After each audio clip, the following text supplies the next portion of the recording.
What's up, YouTube? So, I wanted to check out this Street Fighter 6 review. I haven't watched a lot of reviews lately because usually I watch reviews for games that are coming out that I really can't wait for and I just want to know all the information about, right? There's one here that says the final preview. I thought it said the final review. I just completely skipped the P. Street Fighter 6 review. 7 hours ago it was posted, and we're going to take a look at this and we're going to see what IGN has to say because I come from a competitive standpoint on Street Fighter 6.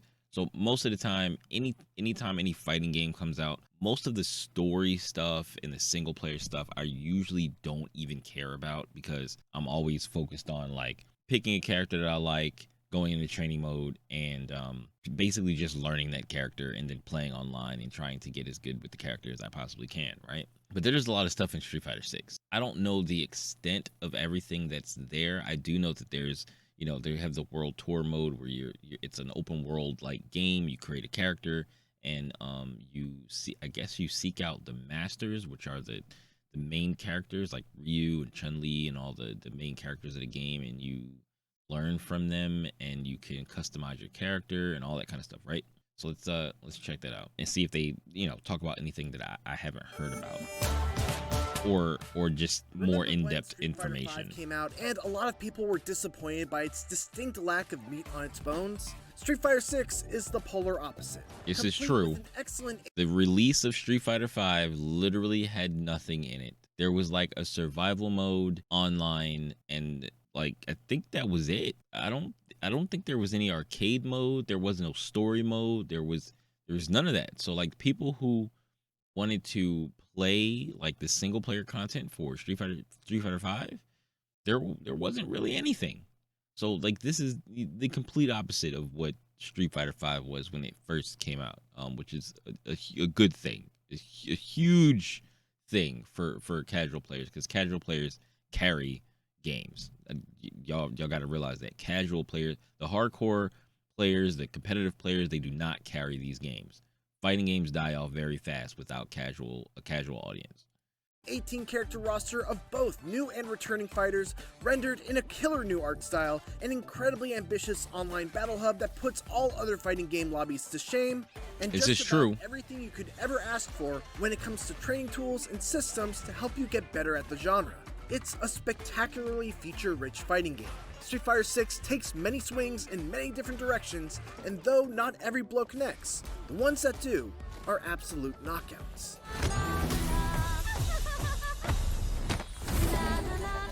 Review Street Fighter 6. All right. Gotta do this. Come on. Wait, the art style of this game had to definitely grow on me because when they first released like the teaser trailer and Ryu was shown, I was like, damn, he is huge, like bulky. Like I didn't think they could get more bulky than Street Fighter 5, but not all the characters are like that, but I think it's gotten better. Street Fighter games since Street Fighter 2 can generally be defined by a unique mechanic. Street Fighter 3 had parries, 4 had focus attacks, 5 had the V system, and now Street Fighter 6 has the drive system. And for my money, it's the best the series has ever seen. Every character gains access to 5 powerful abilities that are all governed by their drive gauge: overdrive special moves, drive rush, drive parry, drive reversals, and drive impact. Overdrives are essentially the new EX special moves and cost 2 bars.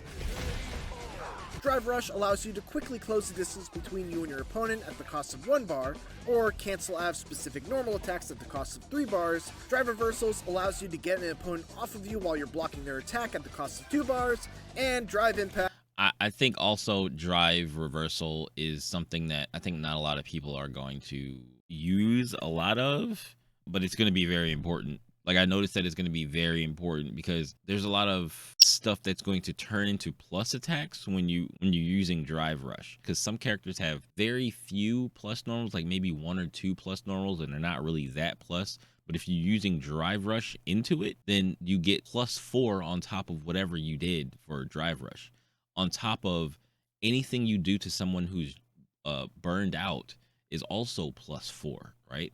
So you can get a lot of plus frames if you really know what you're doing. When you're not burned out, you can use drive reversal to get out of like a bad situation, like with Ken in his what is it? It's like Dragon Lash kick or whatever, where it's like the heavy version of it is plus, it's like +2 or +1 or something like that. And people have been using that against people. They just throw it out across the screen, and they starts his pressure. He gets in. You can either parry or you can just like drive reversal to get him off of you to stop his onslaught of button, to give you a little space, especially if you're in the corner and somebody's pressuring you in the corner. Drive reversal can help you get them off of you and push them away from you, without having to risk doing like a drive impact to try to get out of the corner. Well, we'll get to those in a bit. I love this system for a lot of reasons, but chief among them is that it opens up so many options, and at the start of every round, you have a full meter and have access to all of them. There's no building this meter up, or worrying about the amount you'll have left over for the next round. I could start aggressively by using a drive rush right out of the gate to put on pressure. I could save my meter for overdrive special moves to increase the damage of my combos, or I'm gonna play Kimberly at the start of the game, and then drive rush cancel but it to convert big damage. I do want to. I think I do want to learn to play Those are Cammy. just a few of the options, and managing them makes the already extremely cerebral fighting of I hope Street Fighter Cammy's. 6 I hope Cammy's even really more good. enjoyable. The way it's handled when you run out She of has drive to be, meter right? is also excellent.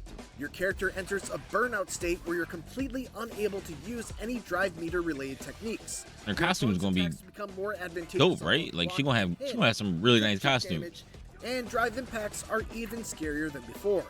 And I swear, we'll get to drive impacts in just a bit. Being in burnout is a terrible position, but it's far from an unwinnable situation. You still move at the same speed, your attacks do the same damage, you still have access to all of your super moves, and while your opponent's drive impacts are a huge threat, you know that they'll be looking to do them, which can lead to some interesting mind games on both sides. Some of the most tense and fun matches I've had in Street Fighter 6 have been when I managed to pull out a victory even while in burnout. Now, let's talk about drive impact, because I have a feeling that for a lot of people, whether or not they enjoy Street Fighter 6 is largely going to come down to their feelings on this one move. Drive impact only costs 1 bar of drive meter to use. It has super armor that can absorb up to 2 hits, and if it hits while I never your actually opponent noticed is that it in only the middle costs of their one own attack, one drive you'll be meter. knocked into a crumpled state, giving you a full combo. And that's not all. Even if they block it, they get blown back and lose half a bar of drive meter. And if they get backed into the corner, you get to follow it up with a combo. That's not all either. Remember how I said I'm that mad it's he even using more the scary he when using you're the in facial burnout? expressions. Well, if you block a drive impact and you're close to the wall, you get stunned, and you'll eat a full combo in the corner, even though you block their attack. It's one of the most powerful universal mechanics I've ever seen in a fighting game, and if you don't respect it, you will get crushed by it. And yet, I love drive impacts, because they're tuned so that they're just reactable enough to be defended against if you're looking out for them, but also still fast enough to catch you by surprise if you're not. All you have to do is drive impact them right back. You'll absorb their attack with yours, and now the rolls have... If you drive impact in the correct places, they can't do anything about it. So like if you were to drive impact through something that was a canned normal or non-cancelable normal or something like that, and you drive impact through it, then they can't do anything about it. Like people said that it's not going to get used at all, but I think that it will get used. It will just be like people will have to be looking for the correct spaces or the correct places to use them, and not just like throwing them out in neutral. I mean, there's people. I think people will still do that, but maybe it'll get less and less as time goes on. Who knows?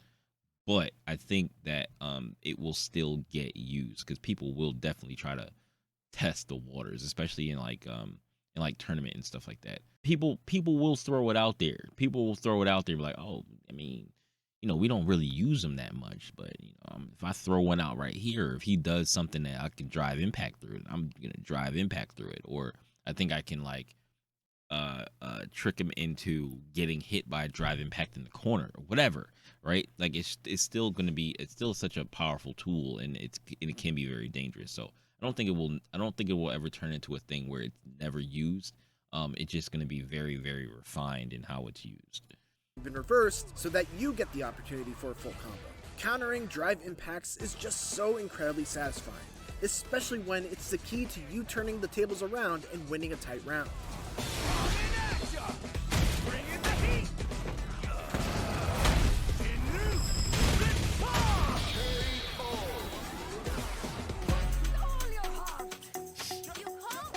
New World Warriors. Street Fighter 6's roster of 18 characters is mostly familiar, with 12 returning characters and 6 being entirely new. But even the returning characters feel fresh thanks to new quirks added to their movesets. Ken's command run, for example, now changes up the properties of several of his special moves when he uses them out of it, giving them EX-like properties without having to spend drive meter on them. Oh, really? I never even noticed that. And give them V-trigger-like qualities. And DJ has a ton of new feints that make him an extremely tricky character to use and play against. The New Blood, meanwhile, are some of the best additions Street Fighter has seen. Kimberly is a clear standout, with a ninja-inspired moveset that has her closing the distance with quick teleports, pile driving you into the ground with Izuna drop-like air throws, and mixing you up with tricky leaps from half a screen away. Jamie, meanwhile, is a drunken melee powerhouse who is able to buff himself by taking swigs of his flask. And once he takes 4 drinks, pretty much all of his moves become extremely dangerous, with multi-hitting attacks that left me right underneath totally the fireball when it was actually my turn to fight back, forcing me basically to lab against him in training mode. Pretty much every Street Fighter character archetype has representation here. You've got your grapplers in Zangief and Manon, Zangief your rushdown and fighters Manon, in Ken, Jamie, and Cammy, your zoners with Guile, Dalsim, and JP, and your powerhouse bruisers in Marissa and Honda. It's everything I want out of a roster.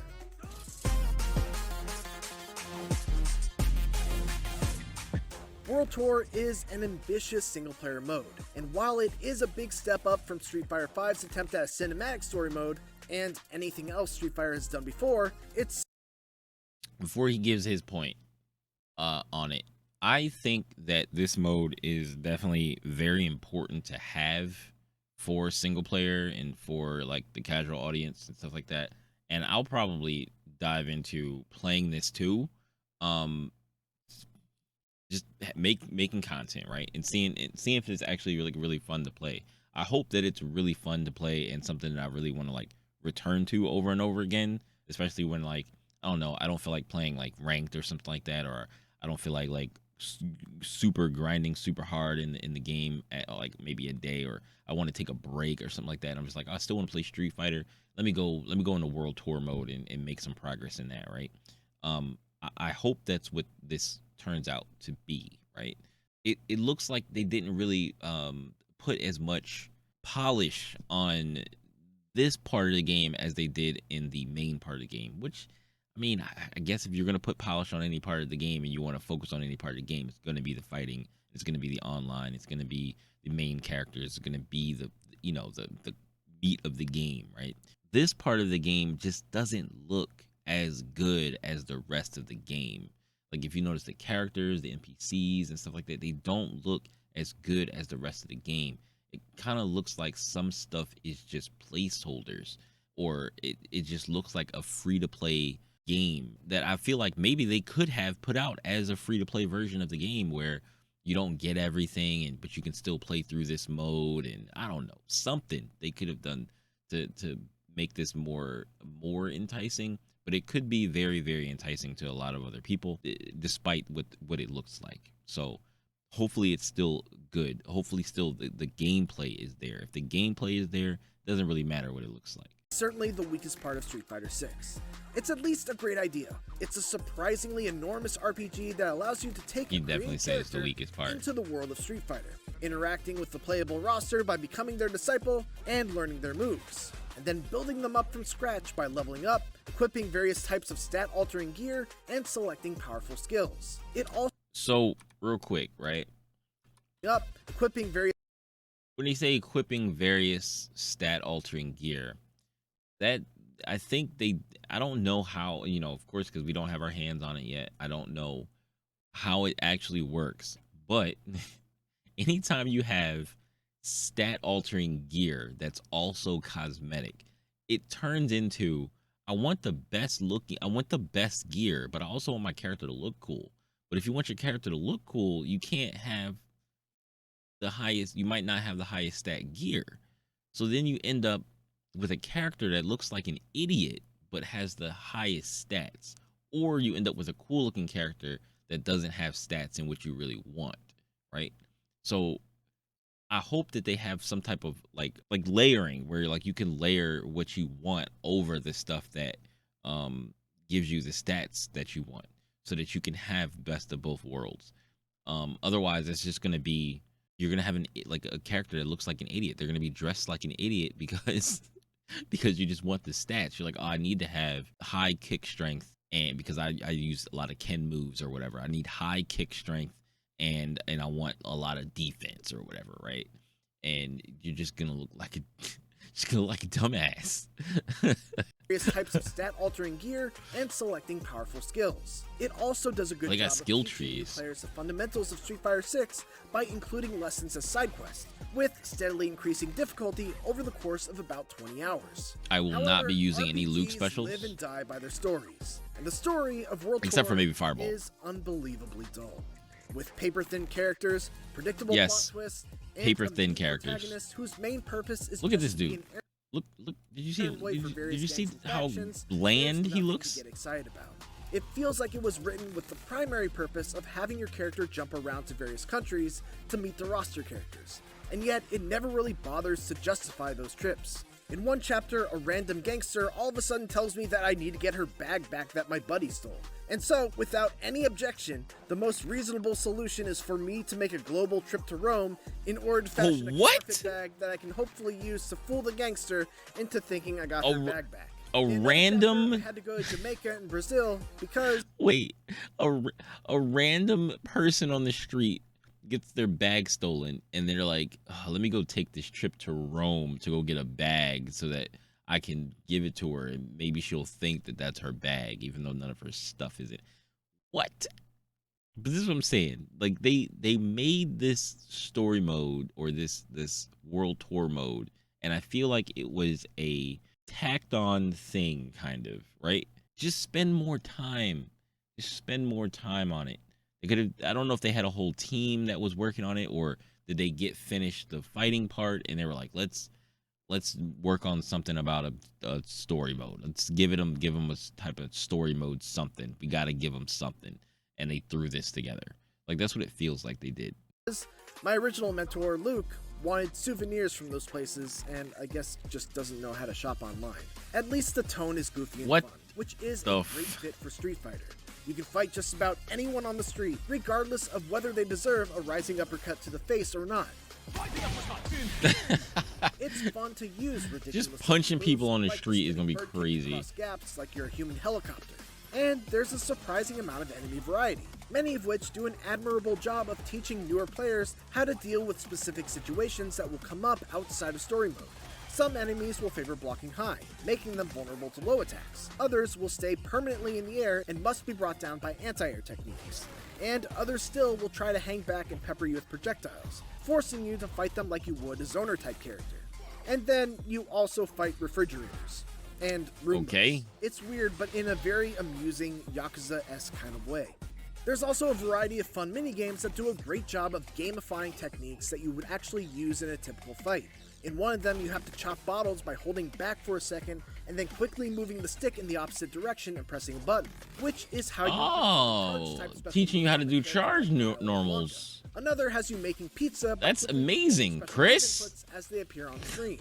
And another still has you using your combos to quickly destroy a big rig in a nod to the original car busting minigame from Street Fighter 2.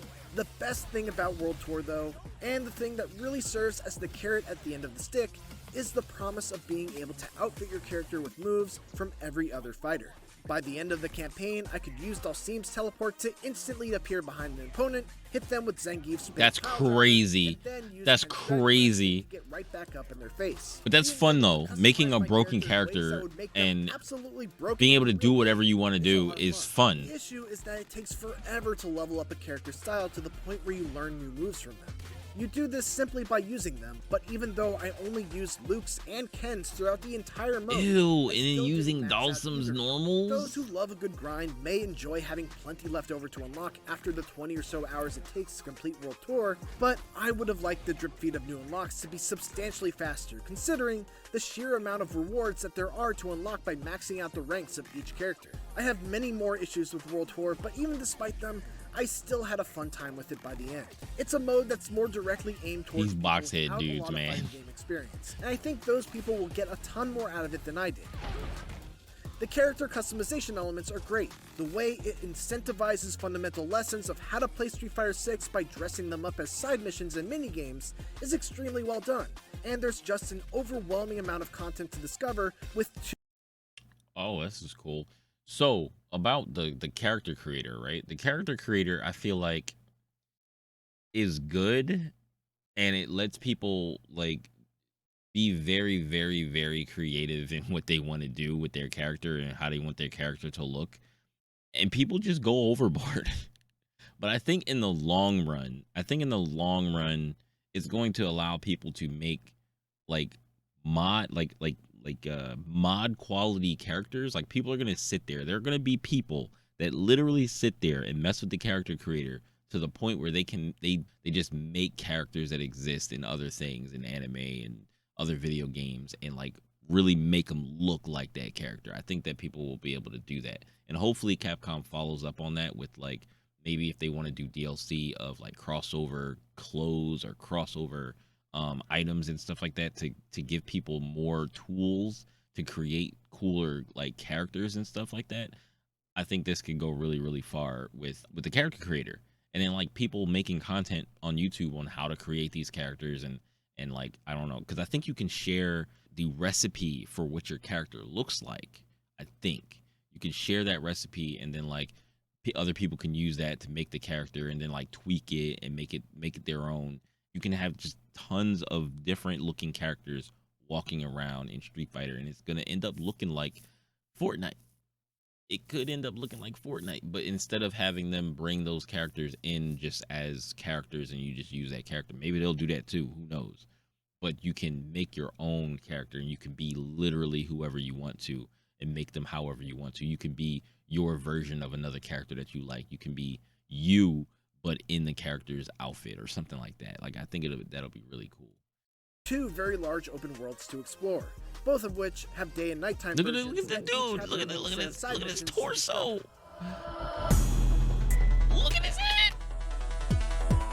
Another reason why you might want to go through World Tour mode is that you're The able Super to take your Saiyan 3 character and all the Blanca gear that they've with a earned huge into the head. Online Battle Hub, which is an online social space where you can queue into both ranked and unranked matchmaking, or pull up a cabinet much like you would in a local arcade and await challengers. Online lobbies are not a new thing in the world of fighting games, and truthfully, I've never been the biggest fan of them. But Street Fighter 6's implementation of the Battle This Hub has lobby something new. looks For one, it's so super cool. to look at because And it's Street such a Fighter good 6's place to character hang creator out. is absolutely wild and gives you the freedom to make beautiful creations with finely tuned features or Yeah, this is this thing I was talking about. out of this world bodily proportions. And it's fun to just wander around the hub and see what people Oh have my up. god. There's also a lot of things to do beyond just parking at a cabinet and playing with either friends or random players. There's a section of the hub where you can play a rotating selection of classic Capcom arcade games like Final Fight and Street Fighter 2, another section where you can play extreme battles with party-like rules and gimmicks,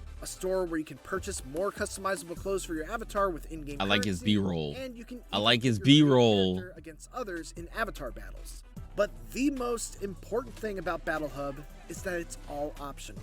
If you don't Wait, want to you could do that in Battle Hub. You could do that in Battle Hub in the beta? Or casual matches via a menu, go into training Was that mode while available you in the wait, beta, or did they just get to custom play mode with early? multiple I guess they friends just got to play without early. ever having to go through the Battle Hub, which is exactly how it should be. Wait, I missed what he said about the Battle Hub. Simply queue up for ranked or casual matches via a menu, go into training mode while you wait, or create a custom room for multiple friends without ever having to go through the Battle Hub, which is exactly how it should be. Cool. Yeah. All the options. What really pushes Street Fighter 6 over the edge is how it completely nails virtually everything outside of its main modes that you could ask for in a fighting game. Based on my experience playing pre-launch and in all 3 betas, including the open beta, its netcode is excellent.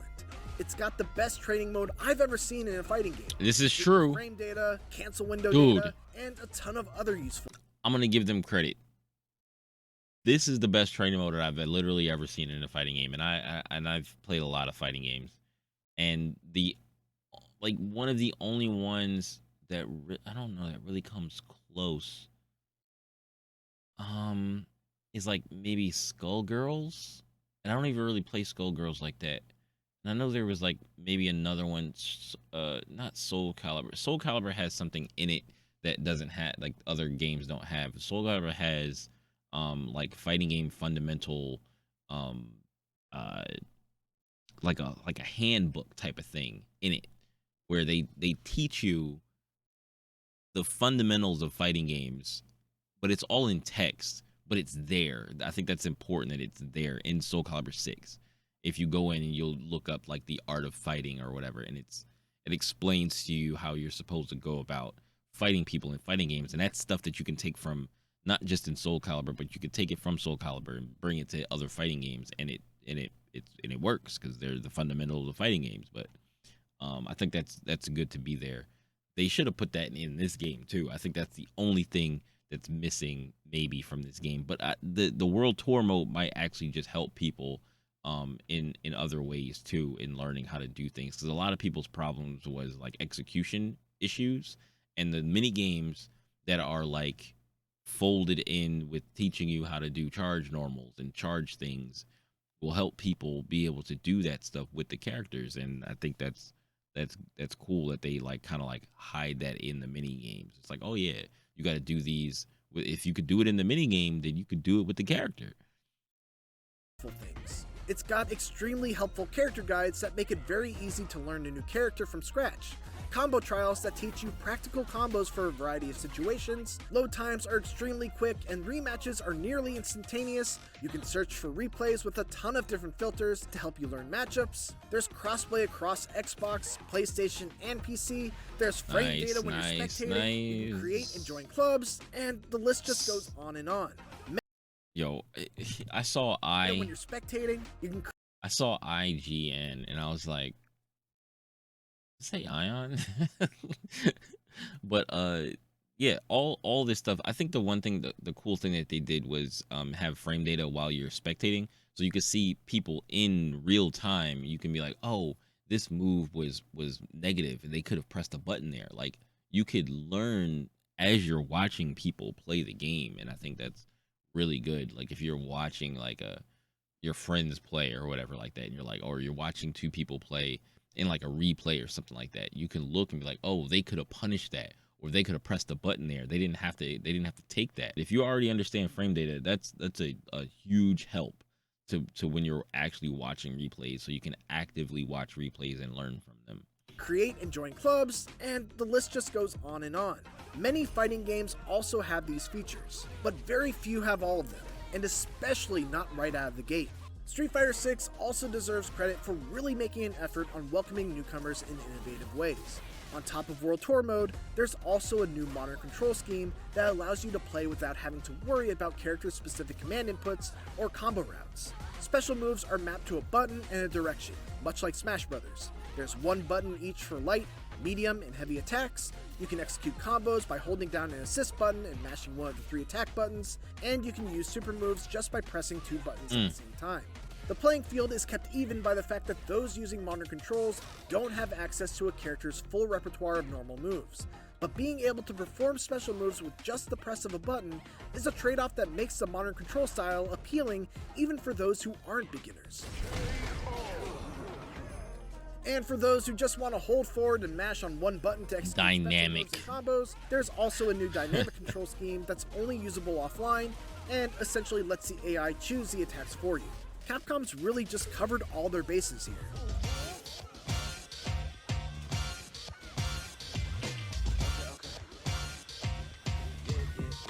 Street Fighter games are always benchmark moments for the 2D fighting game genre. Like, I could imagine people at like a party or whatever running like dynamic control tournaments where like you just want to have fun, play some Street Fighter, and like everybody there is not like a Street Fighter pro, but they do like enjoy playing the game. They could just run like little mini Street Fighter dynamic control tournaments where you just drink some, you just you get drunk and you just play some Street Fighter, right? You just mash some buttons. But Street Fighter 6 feels extra special. The drive system is an incredible addition to the fighting mechanics that gives you a veritable Swiss Army knife of options and meter management decisions right from the start of every round. The starting roster is the best that Street Fighter has ever seen. Its online netcode through 3 betas has been impeccable so far, and the number of smaller details that it nails right out of the gate is unprecedented. It's so good that even the poor story and extremely slow progression of the single-player world tour amounts to only a jab's worth of damage on its metaphorical health. A jab's worth of Whether damage. You're completely new to fighting games or are a seasoned vet, Street Fighter 6 is a must-play. A 9 out of 10. 9 out of 10. I respect it. I respect it. It was a pretty good review. That was a pretty good review. I respect everything that he said. He didn't really pull any punches about like, you know, the single player mode, because it kind of looks kind of lackluster. That's what I think. I think it still may be fun for a lot of people, and I still think maybe I might find some fun in it, but it does look a little lackluster. It could look a lot better than it does. But yeah, it was a pretty good review. I enjoyed it, and I can't wait for the game to come out. I'm just kind of going on Street Fighter 6 withdrawal this week, so see you guys on Friday. Peace.